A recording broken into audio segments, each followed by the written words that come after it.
গাজা অভিযান বন্ধ হওয়ার প্রশ্নই নেই।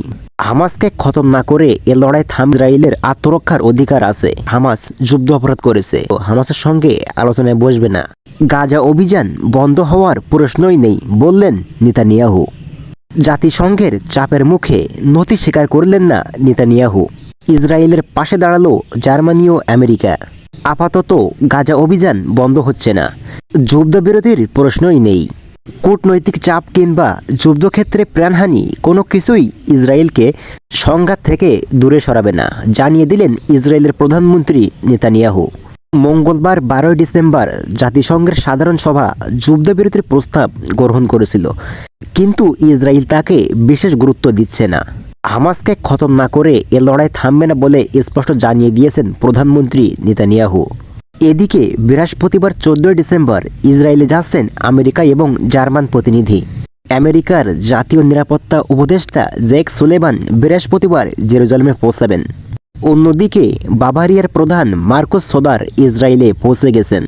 সোদার বিমানে ওঠার আগে জানিয়েছেন তিনি ইসরায়েলকে সমর্থন করেন, কারণ ইসরায়েলের আত্মরক্ষার অধিকার আছে। গত 7 অক্টোবর যা ঘটেছে তারই পরিপ্রেক্ষিতে ইসরায়েল এই পদক্ষেপ নিয়েছে।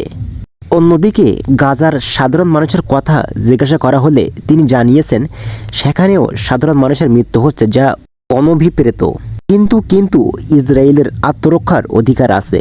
এছাড়া বৃহস্পতিবার ইসরায়েলের প্রেসিডেন্টের সঙ্গে বৈঠক করবেন বাভারিয়ার প্রধান। সম্প্রতি একটি ওপিনিয়ন পোলের আয়োজন করা হয়েছিল। ফিলিস্তিন এবং ওয়েস্ট ব্যাংকে এই ভোটের আয়োজন হয়েছিল। সেখানে দেখা গেছে যে ওয়েস্ট ব্যাংকে হামাসের কার্যত কোনো সমর্থন ছিল না। সেখানে হামাসের গ্রহণযোগ্যতা কয়েক গুণ বেড়েছে। ওয়েস্ট ব্যাংকের 42% মানুষ Palestinian centre for policy and survey রিসার্চকে জানিয়েছে তারা হামাসকে সমর্থন করেছে, যেখানে মাত্র 3 মাস আগেও ওয়েস্ট ব্যাংকের মাত্র 12% মানুষের সমর্থন হামাসের সঙ্গে ছিল। ওয়েস্ট ব্যাংক এবং ফিলিস্তিনের অনেকেই মনে করেন এখন থেকে আরও শক্তিশালী হয়ে ফিরবে হামাস। তারা গাজা পরিচালনা করবে, ইসরায়েল ক্ষমতা কেড়ে নিতে পারবে না। 10 জনের মধ্যে একজনেরও কম বলেছেন 7 অক্টোবর হামাস যুদ্ধ অপরাধ করেছে। ইসরায়েলে হামলা চালিয়ে বহু মানুষকে হত্যা এবং বহু মানুষকে বন্দী করে আনা অন্যায় হয়েছে। এই পরিস্থিতিতে লড়াই শেষ হওয়ার আগে রাজনৈতিক সমাধান সূত্রে পৌঁছানো সম্ভব নয় বলে মনে করেছেন বিশেষজ্ঞদের একাংশ।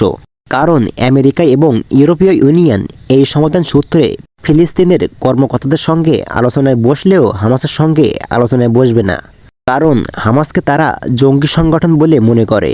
কিন্তু বুধবার 13 ডিসেম্বর হামাসের প্রধান ইসমাইল হানিয়া জানিয়েছেন ফিলিস্তিন আলোচনায় হামাসকে বাদ দিলে তারা তা মেনে নেবে না।